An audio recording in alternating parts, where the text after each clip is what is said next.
बिस्मिल्लाहिर्रहमानिर्रहीम। अस्सलाम वालेकुम। फैज़ाबाद से अपने नए व्लॉग में आपको खुशामदीद कहता हूँ। अपडेट करूँगा आपको लेटेस्ट सिचुएशन से कि तहरीक लब्बैक और हुकूमत के दरमियान जो मुज़ाकरात का मामला चल रहा था,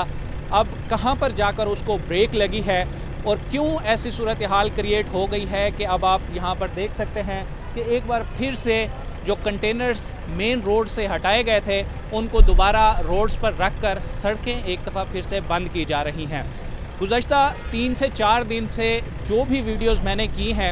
उसमें मैंने आप लोगों को बताया कि शेख रशीद की जो बॉडी लैंग्वेज है ये बड़ी कंफ्यूजिंग है। शेख रशीद साहब कोई भी बात मुकम्मल नहीं कर रहे थे, वो सिर्फ टैक्टिस शायद यूज़ कर रहे थे, वो कहीं भी पुरएतमाद नज़र नहीं आ रहे थे। इसकी बड़ी वजह जो सोर्सेज से हमें मालूम हुई है वो शायद यही है कि वज़ीर आज़म इमरान खान चूँकि सऊदी अरब के दौरे पर मौजूद थे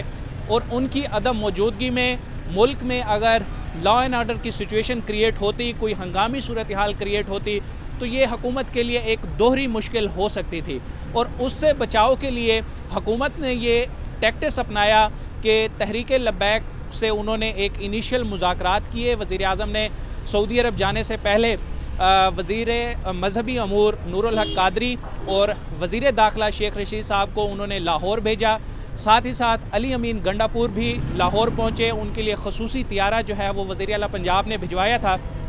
वो वहाँ पर गए, इनिशियल मुज़ाकरात हुए, कुछ चीज़ों पर सेटलमेंट हुई, दुआए खैर पढ़ी गई और वहाँ पर टाइम लिया गया। शेख रशीद साहब ने जो है वो तहरीक लब्बैक के क़ियादत को, उनकी शुरा के अरकान को, ख़ास तौर पर जो उनकी 1-on-1 मुलाकात भी हुई हाफ़िज़ साद रिज़वी से, तो उसमें उन्हें ये बात कही कि जो बुध तक जो है वो मामलात को सेटल करने की कोशिश करेंगे। अब जबकि बुध में हम दाखिल हो चुके हैं, इस वक्त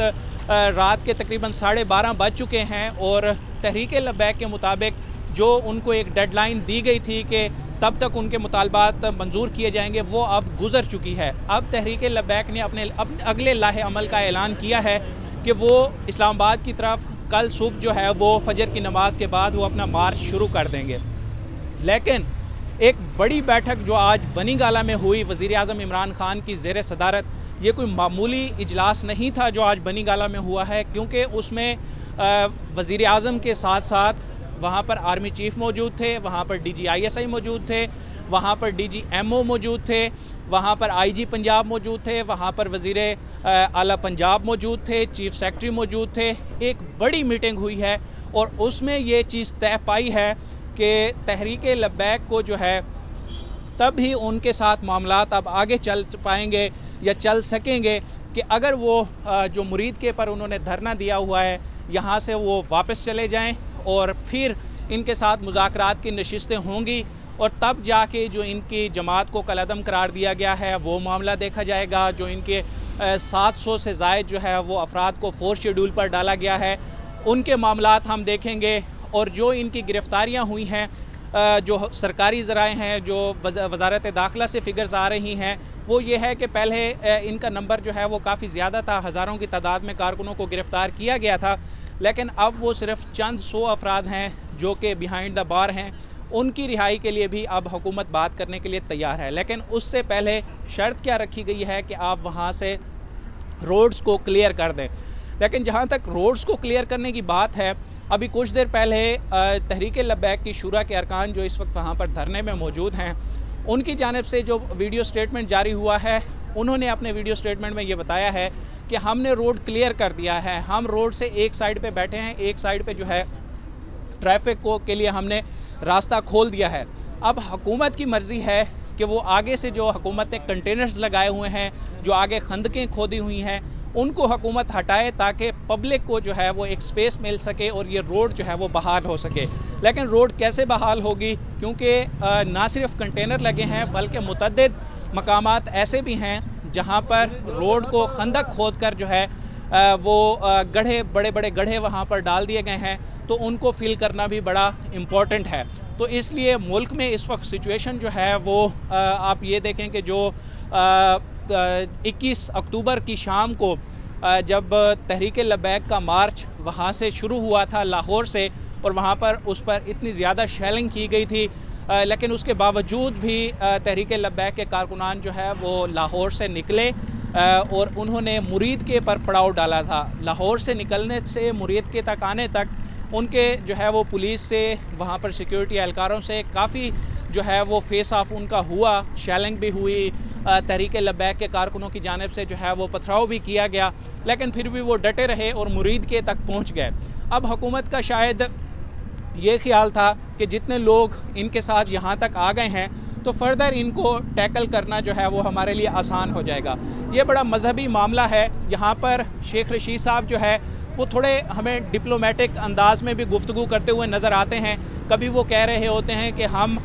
इस तरह के मजहबी मामलात को जो है वो तहम्मुल से हल करना चाहते हैं कि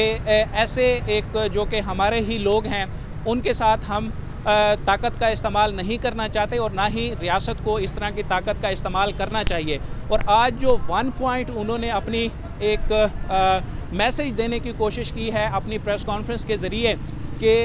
सिविलियन गवर्नमेंट, वज़ीर आज़म इमरान खान की हुकूमत और मिलिट्री लीडरशिप दोनों एक पेज पर हैं और दोनों की तरफ से जो है वो मुकम्मल तौर पर ये एक जो है नुक्ते पर बात जो है वो इत्तफाक किया गया है कि फ्रांसीसी सफ़ीर और उनका जो सफारत खाने का अमला है उसको यहाँ से निकालने के हवाले से जो है वो फर्दर शायद कोई बात नहीं हो सकेगी, क्योंकि इंटरनेशनल प्रेशर है पाकिस्तान पर और जो आलमी क़ुव्वतें हैं, ताकतें हैं, वो चाहती हैं कि किसी तरह से पाकिस्तान पर जो है वो पाबंदियाँ लगाई जाएँ। तो उससे बचाव के लिए और पाकिस्तान के सर्वाइवल के लिए, जो कि पहले ही मुआशी तौर पर एक बुरे वक्त से गुज़र रहा है, इस सारे सूरत हाल से बचकर आगे जाने के लिए बग़ैर किसी पाबंदियों का सामना करते हुए पाकिस्तान के आगे जाने के लिए ये बड़ा ज़रूरी है कि फ़्रांस का जो एक मुतालबा किया हुआ है तहरीक लब्बैक ने, उस पर वो पीछे हो जाएं। बाकी जितने भी मामलात हैं उनको हम देखने के लिए तैयार हैं। अब 2-4 दिन पहले तक जब ये मुज़ाकरात हुए इनिशियल,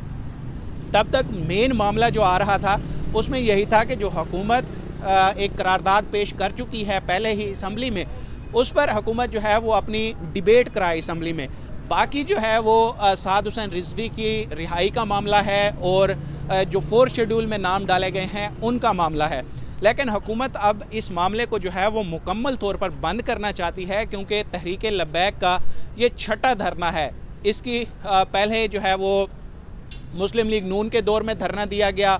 फिर एक बार जो है वो गुस्ताखाना खाकों के हवाले से धरना दिया गया, फिर एक दफ़ा जब आसिया मसीह की जो है वो सज़ा का मामला आया तब धरना दिया गया, फिर जो है यहाँ पर जो खादिम हुसैन रिजवी साहब का फैज़ाबाद में यहाँ पर आखिरी एक धरना हुआ, उसके बाद अप्रैल में एक धरना दिया गया। दैन जो है अभी ये जो ईद मिलादुन्नबी के हवाले से महफिल थी उसको धरने में कन्वर्ट कर दिया गया। तो तहरीक लब्बैक एक पॉइंट पर जो है वो धरना दे रही है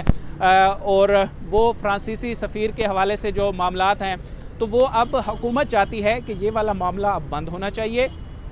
हम मुल्क की सियासत के जो मामलात हैं वो मुल्क के अंदर देख सकते हैं, तो इसलिए हुकूमत शायद अब ये गारंटी चाह रही है कि फ़र्दर ये ना हो कि 2 दिन बाद, 4 दिन बाद, 6 महीने बाद जो है वो फिर एक और धरना आ जाए और फिर आप कहें कि सफ़ीर को निकालें, उनके सफारत खाने को यहाँ से बंद करें। तो ये इंटरनेशनल कम्युनिटी के साथ मिलकर चलने के हवाले से और प्रॉपर यूरोपीय यूनियन के साथ जो एक मामला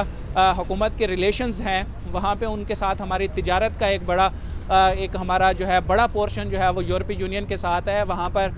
हमारे जो है वो लाखों की तादाद में ओवरसीज़ वहाँ पर बसते हैं। तो हुकूमत इन सारी चीज़ों को देखते हुए हुकूमत ये चाहती है कि किसी न किसी तरह से ये जो फ्रांसीसी सफ़ीर का मामला है इसको अब लिस्ट से आउट किया जाए और बाकी जो मामलात हैं, किसी की रिहाई का है,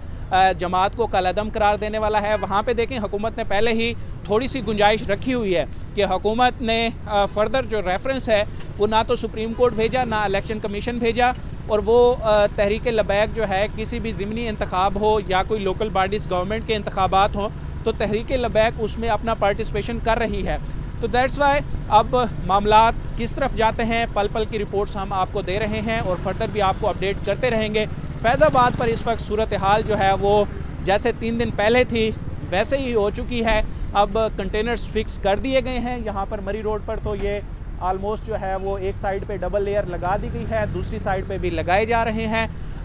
फिर ये जो फैज़ाबाद का पुल है इसके नीचे पहले मट्टी भी भरी गई थी और फिर दोनों साइडों से कंटेनर्स लगाए गए थे, तो शायद वो अमल अब दोबारा से दोहराया जाएगा। इंशाल्लाह जो भी सिचुएशन होगी आपको अपडेट करते रहेंगे। अब तक के लिए इतना ही। Thank you so much.